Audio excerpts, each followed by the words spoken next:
السلام عليكم. كلمتين باختصار.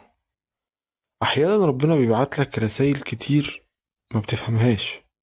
حاول تركز شوية عشان توفر على نفسك وقت ومجهود وأعصاب ووجع ما انتش محتاجه، مش مستاهل انك تتعب عشانه.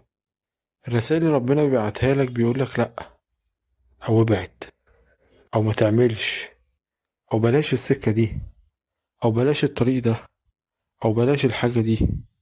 يقولك امشي في الطريق ده وما تمشيش في الطريق ده. بتبقى فاهم وشايف وعارف إن دي رسالة من ربنا، بالرغم من كده بتعاند وتمشي تبع هواك عشان ترضي هواك أو ترضي نفسك. صدقني، الرسائل اللي ربنا بيبعتها بتبقى جاية في توقيتها. حاول تستغل التوقيت، عشان التوقيت بيفرق كتير جدا. لو فرق معاك في التوقيت